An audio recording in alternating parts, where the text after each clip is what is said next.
Morning बच्चों, हम प्राथमिक चिकित्सा के कर्तव्य के बारे में बताने जा रहे हैं। जैसे कि पहला पॉइंट है, कभी कभी भयंकर दुर्घटना एवं अधिक रक्त प्रभाव के कारण बालक में मुक्त हो जाता है। जैसे मुख्यतः जब रक्त बहुत ज़्यादा गिर जाता है तो क्या होता है, बेहोश हो जाता है।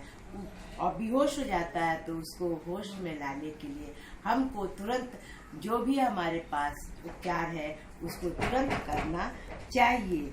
और ऐसी दशा में भी चिकित्सा के आने तक उसे कृत्रिम सांस देनी चाहिए तथा अन्य सावधानियां भी बढ़ानी चाहिए। कृत्रिम सांस, जब भाई मोच आने लगता है, लगता है, कृत्रिम सांस वो सांस होता है जो हम मुंह से मुंह सटाकर देते हैं और चेस्ट पे बहुत जोर से प्रेशर देते हैं, उसी को हम कृत्रिम सांस कहते हैं।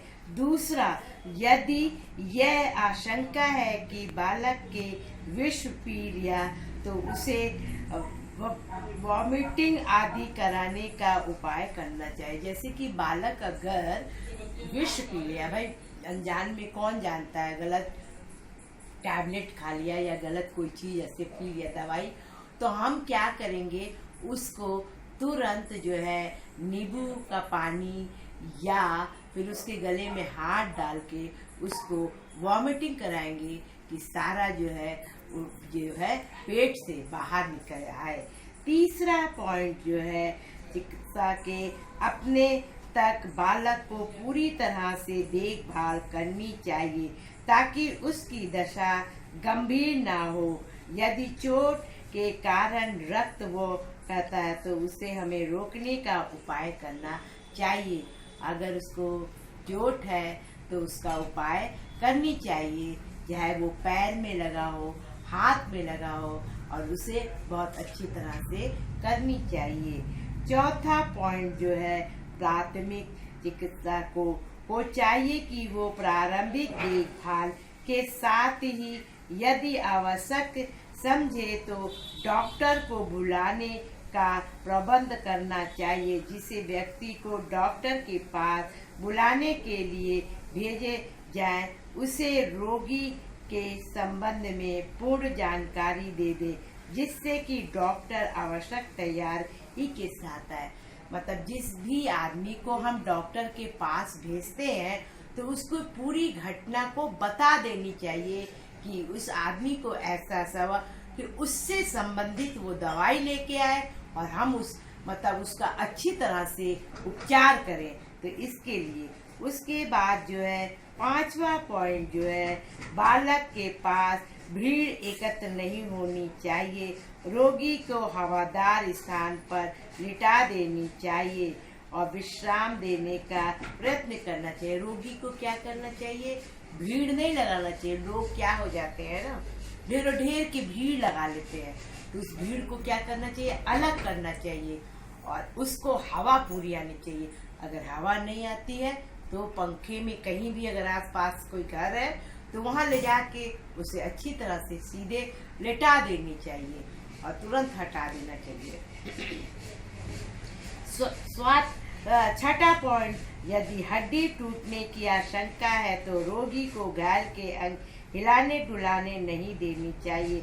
रोगी को सीधा और स्थित रख के लेटा देनी चाहिए। मतलब किसी का हड्डी अगर टूट गया है तो उसको क्या करना चाहिए कि हमको बिल्कुल सीधा लेटा देना चाहिए। और खपच्ची होती है बांस की, कहीं आसपास लकड़ी मिलता है डंडे की तरह खपच्ची, पतला जैसे स्केल होता है लकड़ी का, उसको जल्दी से जुटा के और मतलब कपड़ा, मान लीजिए लड़की है तो उसके पास दुपट्टा है तो जल्दी से उसका पट्टी बना के उसको हाथ को सीधा करके उस पर अच्छी तरह से बांध देना चाहिए और तब उसको डॉक्टर के पास पहुंचा देना चाहिए। और अगर हड्डी टूट जाने से छितर बितर जाती है, उसको जो है हमको क्या करनी चाहिए, इकट्ठा कर लेनी चाहिए और फिर वो डॉक्टर के पास ले जाना चाहिए। उसके बाद जो है, सातवां पॉइंट, बालक को यदि किसी विषैले कीड़े जैसे सांप, बिच्छू आदि काट लेता है काट लेता है, सांप जो था अचानक रात बिरात में कहीं जाते हैं तो सांप काट लेता है, तो नहीं पता, अगर पता चल जाता है तो उसके ऊपर कस की पट्टी बांध देना चाहिए या कोई कपड़ा बांध देना चाहिए और गरम चाकू करके या ब्लेड करके तुरंत जहाँ काटा है काटे हुए धागे को काट के और तुरंत दबा दबा के ब्लड को जो है निकाल ले। उसके जहर को शरीर में फैलने नहीं देना चाहिए, नहीं तो बड़ी परेशानी। बिच्छी भी जैसे काट लेती है तो बहुत किसी किसी को बहुत तेजी के साथ चढ़ता है, उसमें भी ऐसा करना चाहिए, कस के बांध देना चाहिए।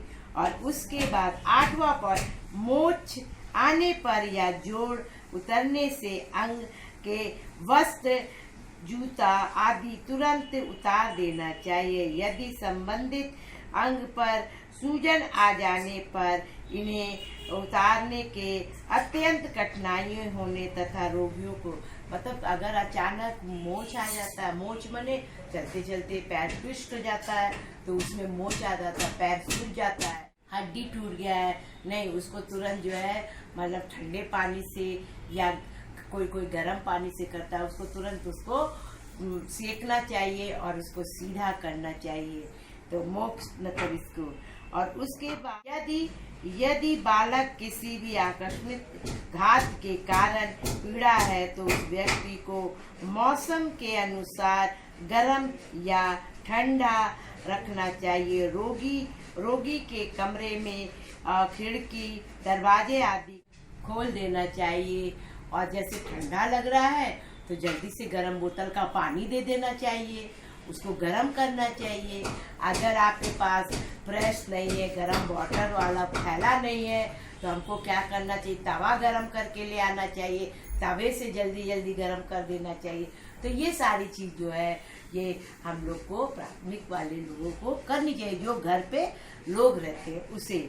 और उसके बाद जो है 10वां पॉइंट है, गर्मी, घबराहट या दम घुटने से बालक यदि मुक्त हो जाता है तो उसे खुले हवा में बिठाना चाहिए और वस्त्र को ढीला कर। भाई कभी कभी क्या होता है, घबराहट होने लगती, बेचैनी होने लगती, पसीना होने लगता है, तो उसको क्या करना चाहिए, बाहर ले जाना चाहिए या उसको पंखे के नीचे या उसको अच्छी तरह से कहीं भी रखना चाहिए और उसका कपड़ा जो है ढीला कर देना चाहिए। तो ये सब में और उसके 11 पॉइंट, पानी में डूबे हुए बालक को उल्टा करके पेट के पानी निकालने का प्रयास करना चाहिए। क्या करना चाहिए, बालक को उल्टा कर देना चाहिए, ऐसे बैठ गए किसी चीज पे ऐसे करके उल्टा किए और प्रेशर देना चाहिए और प्रेशर दे के उसके सारे पानी को या सीधा लेटा के इस तरह से प्रेशर दे के उसका पानी निकाल देना चाहिए पेट का। अगर वो मुक्त हो जाता है, मतलब बेहोश होने लगता है, तो तुरंत मुंह में मुंह सटा के उसको सांस देनी चाहिए, जिससे कि उसकी सांस वापस आ जाए। और नहीं आता है तो तुरंत डॉक्टर के पास लेके भागना चाहिए। इसीलिए कहते हैं जिसको पानी में तैरना आता है उसी व्यक्ति को उसको पानी के पास जाना चाहिए, नहीं तो नहीं जाना चाहिए। पानी और आग से कभी भी नहीं खेलना चाहिए, क्योंकि वो मिनट भर में तुरंत जो है वो खत्म कर देता है। और उसके बाद जो है 12वां पॉइंट जो है उसमें हमको जो है हर एक, जैसे मरीज घर में है तो जो उसकी सेवा कर रहा है उस सेवा टहल करने वाले आदमी को बहुत हंसमुख होना चाहिए, बहुत अच्छा होना चाहिए कि वो जितनी बार भी मरीज उस आदमी को बुलाए, सेवा करता है, वो हंस के खुशी मन से सेवा करे, क्योंकि आधा दुख जो होता है कट जाता है। अगर दुखी के साथ करता है तो वो बहुत नाराज और बहुत गुस्सा हो जाता है और उसकी तबीयत ज़्यादा खराब हो जाती है। आप इसी पे हम जो है बच्चों तुम लोग को पढ़ाते जा रहे हैं। आप कुछ मतलब क्वेश्चन भी बाद में बना के भेजेंगे। प्राथमिक चिकित्सा का थोड़ा ख़त्म हो गया, थोड़ा सा बस बाकी है, वो भी पूरा करके फिर हम आपको क्वेश्चन भेजेंगे। आप सभी को मेरा बाय बाय।